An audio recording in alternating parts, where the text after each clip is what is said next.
Viral Today has a new article for you about the Russia's elections. Russia's presidential election is tomorrow, and the opposition leader, along with many other observers, expected he'd spend it behind bars. But the Kremlin's most troublesome opponent, known for his investigations exposing officials' alleged corrupt wealth, and who is backed by a grassroots movement, has brought onto the street against Vladimir Putin in unusually large numbers in the past year, will likely be free and apparently out of the way when Russian voters go to the polls. In February, he was charged, as often happens, for holding an unauthorized protest. Surprisingly, though, he was not immediately given the standard of 30-day sentence, leaving him free, but uncertain about when he may be jailed again. Not that being locked up would be for Navalny, who says he has spent 60 days internated in the past year. A volunteer at his headquarters checks the websites of Moscow's courts every day to make sure the authorities have not scheduled a surprise hearing. It's unless to analyze it, Navalny said in an interview with ABC News this week at the Moscow office of his organization, the Anti-Corruption Fund. Everyone thought I was going to be arrested last week, but I was not. No one understands why. Maybe I will be arrested tomorrow. Maybe the police will be waiting for me after this interview.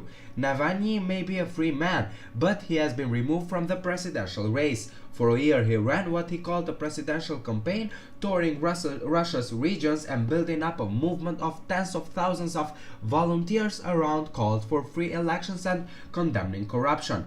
Navalny's exclusion reflects a broader feature of the controls being applied to tomorrow's election.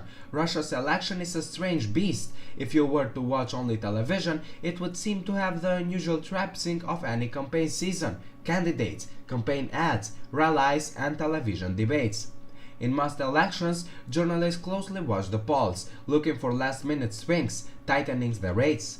In Russia, there is little point. The day before the vote, the polls would look the same as they did during the first week. Putin is also genuinely popular among Russians, endangered by media that unstingingly backs his line. To December polls by the Levada Center, Russia's only independent national pollster, found that 81% of adults approve Putin and 60% would vote for him. The president has staged one large public meeting in Moscow before a crowd of 100,000, but many of those in attendance have been ordered to attend by their employees or were paid. The event was a good example of the paradox of this election. Many of those forced to attend and still support Putin. But in reality, Russia's youth are actually Putin's strongest supporters. A Levada Center poll in December found that 86% of 18 to 24-year-olds approved of Putin, higher than among the general population. Thanks for watching, guys. Subscribe our channel for more news videos daily and for what's viral today. Also turn on post notifications and don't miss nothing. A thumbs up really makes me blessed.